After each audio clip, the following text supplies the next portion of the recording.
پڑھوں میں اسے صبح و شام، میری زندگی ہے یہ تیرا کلام۔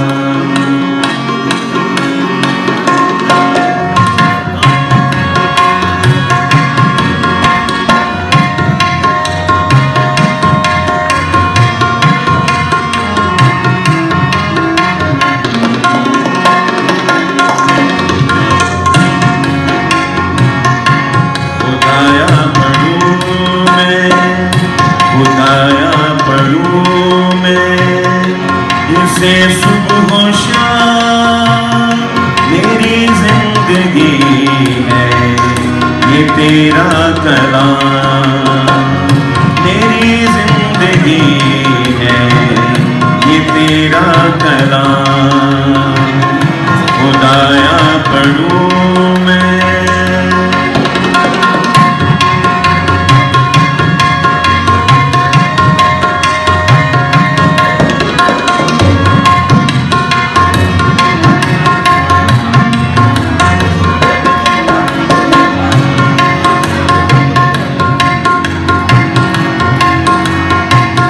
تڑپتی ہوئی روح پاتی ہے چین، تڑپتی ہوئی روح پاتی ہے چین، پڑھوں یا سنوں جبھی تیرا کلام، پڑھوں یا سنوں جبھی تیرا کلام۔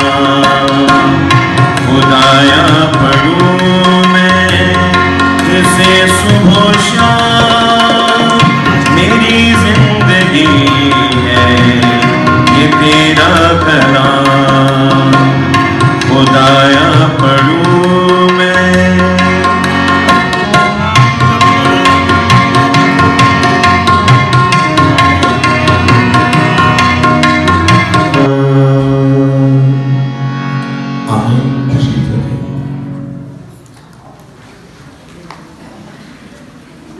خدا باپ کے شکر گزار ہیں کہ جس نے ہمیں ان مقدس ایام میں بائبل مقدس کی اسٹڈی کا موقع دیا ہے۔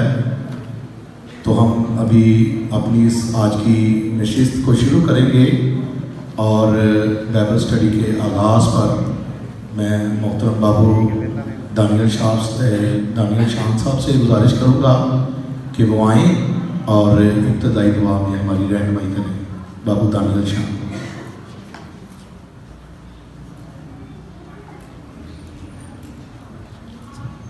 آئے ہم اپنے سروں کو جھکائیں اور دعا کریں۔ قدوس قدوس قدوس مہربان و رحیم خدا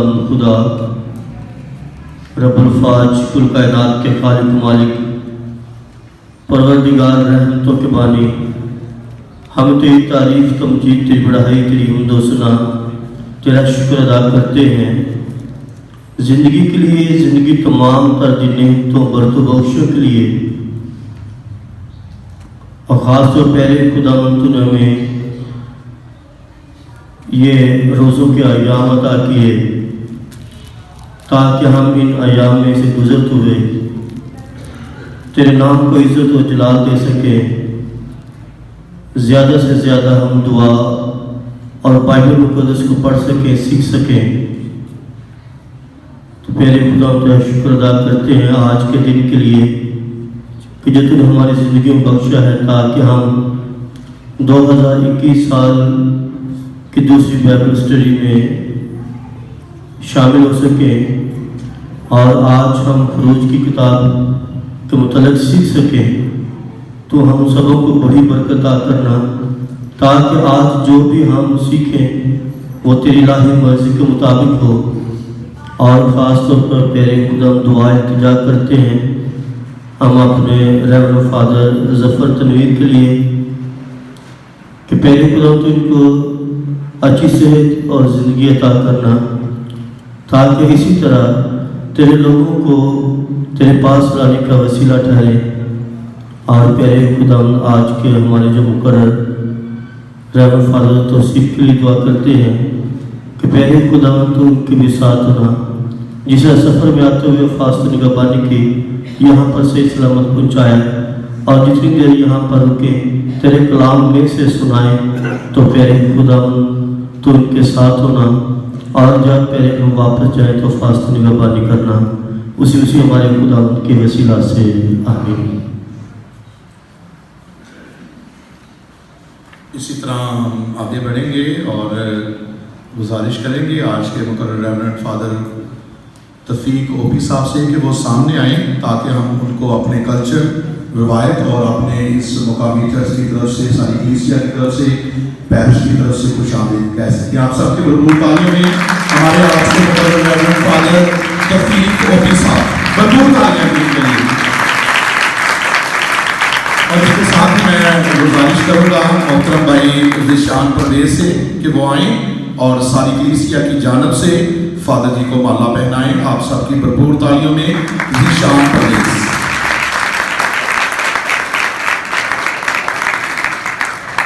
جب تک مالا پہنائی نہ جائے آپ کی تالیاں رکنی نہیں چاہیے گی، زوردار تالیاں۔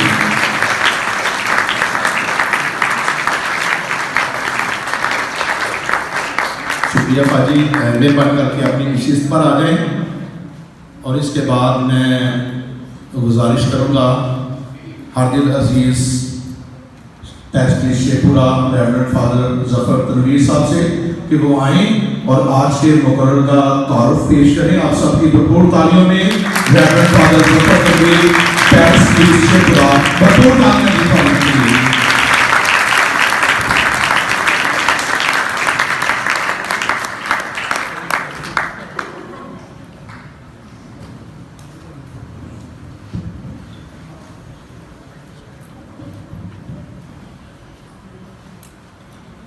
یسوع مسیح میں عزیز مومنین، آپ کو بائبل اسٹڈی کی آج کی دوسری کلاس میں آپ کی بھرپور تالیوں میں خوش آمدید کہتے ہیں۔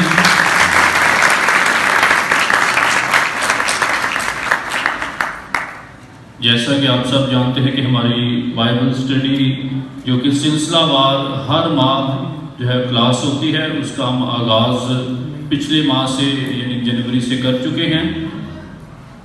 پچھلی کلاس میں ہم نے کلام مقدس کے مختصر تعارف اور تکوین کی کتاب پر بائبل اسٹڈی کی تھی، اور اس بائبل اسٹڈی کے لیے ہم نے ریورنڈ فادر وکسن پاؤل کو بلایا تھا، جنہوں نے بڑے خوبصورت طریقے سے آپ سب کے ساتھ خدا کا کلام بانٹا تھا۔ آج تکوین کے کتاب کے بعد خروج کی کتاب کی باری ہے، اور آج ہم خروج کی کتاب کے بارے میں سیکھیں گے۔ اور اس کے لیے ہم نے جس ہستی کو دعوت دی ہے کا نام آپ سن ہی چکے ہیں، ریورنڈ فادر توفیق ڈومینک اوپی، یعنی ڈومینیکن گھرانے سے ان کا تعلق ہے۔ فادر جی میرے کلاس فیلو بھی ہیں، بڑے اچھے مقرر ہیں، بڑی اچھی جو ہے وہ اردو پر بھی اور بائبل مقدس پر بھی بڑی اچھی گرفت رکھتے ہیں، اور خدا کے کلام کو بڑے آسان اور سادہ الفاظ میں بیان کرنے میں مہارت رکھتے ہیں۔ 2014 میں فادر جی کی آرڈینیشن ہوئی، اور اس کے بعد 6 ماہ یا سال کا پاس ورک کرنے کے بعد جو ہے ہائر اسٹڈی کے لیے، اعلیٰ تعلیم کے لیے یہ مصر میں جو ہے وہ گئے۔ وہاں پر انہوں نے اسلام میں یعنی بین المذاہب مکالمے کے حوالے سے اسلام کی اسٹڈی میں انہوں نے لائسنسیٹ کیا ہے، 2 سال مصر میں اور 1 سال روم میں، 2 سال روم میں، یعنی مصر میں بھی اور روم میں بھی انہوں نے اپنی اسٹڈی کا جو ہے وہ جاری و ساری رکھ کر مکمل کر کے واپس آئے ہیں۔ فادر جی جو ہے کیونکہ اسلام کی اسٹڈی کی ہے بین المذاہب ہم آہنگی کے لیے، بین المذاہب مکالمے کے لیے، تاکہ مذاہب کے درمیان صلح اور سلامتی اور امن کو فروغ دیا جائے، اس لیے عربی زبان پر بھی ان کو مہارت حاصل ہے۔ عربی زبان کے بول چال اور گرامر اور باقی ساری جو اس حوالے سے چیزیں ہیں عربی زبان کے حوالے سے، اس میں بھی فادر جی مہارت رکھتے ہیں۔ پھر انٹر ریلیجس ڈائلاگ کے حوالے سے آج کل لاہور میں پیس سینٹر، یہ پاک عرب میں ہے پیس سینٹر، جو کہ ڈومینیکن گھرانے کی جانب سے پیس سینٹر یا امن کے لیے، صلح کے لیے، سلامتی کے لیے بنایا گیا ہے مرکز. اس ادارے میں اسسٹنٹ ڈائریکٹر ہیں، اور ابھی ان دنوں میں جو ہے امن کے حوالے سے کافی جو ہے وہ کوشش کر رہے ہیں اور سرگرمیاں دیکھنے کو ملتی ہیں. ابھی کل ایک میں دیکھ رہا تھا کہ فادر جی صدر پاکستان عارف علوی صاحب کے ساتھ موجود تھے، اور ان کے ساتھ ان کی میٹنگ تھی. اس سے پہلے مختلف سیاسی اور مذہبی رہنماؤں کے ساتھ جو ہے وہ اپنی خدمت کو جاری اور ساری رکھے ہوئے تھے. تو آج ہمارے درمیان موجود ہیں، اور ہم سب سے پہلے بھرپور تعلیوں کے ساتھ ان کو اپنے درمیان خوش آمدید کہتے ہیں.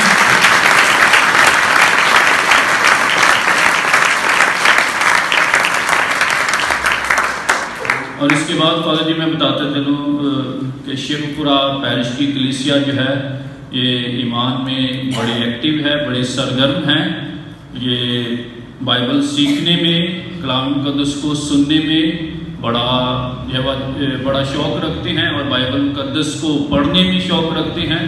اس لیے جو ہے وہ آج یہ بڑی تعداد میں یہاں پر موجود ہیں. بڑی اچھی سننے والی کلیسیا ہے، اور امید کرتے ہیں کہ اچھے شاگرد جو ہے یہ ثابت ہوں گے اور اچھا رسپانس دیں گے. بائبل اسٹڈی کے بعد جیسے کہ آپ کو پتہ ہے سوالات کا سلسلہ بھی ہوتا ہے، تو اگر بائبل اسٹڈی کے بعد جو بھی آپ کے سوالات ہیں وہ بھی جو ہے وہ لیے جائیں گے، اور فادر جی جو ہے وہ ان کا جواب بھی آپ کو دیں گے. تو فادر جی زیادہ وقت کو ضائع کیے بغیر آپ کو اس کلاس کے لیے ہم خوش آمدید کہتے ہیں. پلیز آپ شروع کیجیے.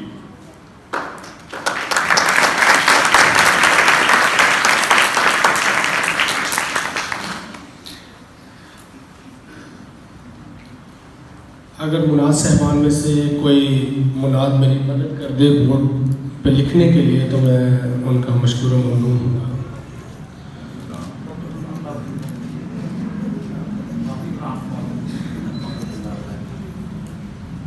کلام مقدس میں سے ہم آج کی تلاوت سب سے پہلے زبور 119 اس کی 5ویں آیت سے، تیرا کلام میرے قدموں کے لیے چراغ ہے اور میری راہ کے لیے روشنی ہے. میں قسم کھا کر ارادہ رکھتا ہوں کہ میں تیری عادل قضاؤں کو حفظ کروں گا. میں نہایت دکھی ہوں اے خداوند، اپنے کلام کے مطابق مجھے زندہ رکھ. پاک کلام کا پڑھا اور سنا کلام سب کے لیے باعث برکت ہو. مسیح خدا میرے عزیز بہن اور بھائیوں، سب سے پہلے نہایت ہی مبارک کے مستحق فادر ظفر تنویر ہیں، جنہوں نے یہ عہد کیا کہ کلیسیا کی آبیاری کے لیے بائبل اسٹڈی پروگرام کا انعقاد کیا جائے، اور بائبل اسٹڈی کے انعقاد کے لیے مقررین کو ڈھونڈنا، لوگوں کو اکٹھا کرنا، اور پھر غالباً جہاں تک مجھے یاد ہے کہ یہ پیرش میں صرف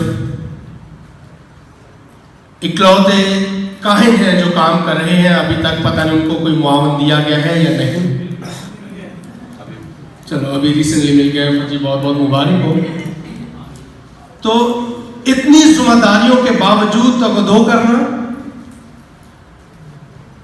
اور فرائض اور منصب کو سنبھالنا یہ آسان بات نہیں ہے. باتیں کرنے والے تو کرتے رہتے ہیں،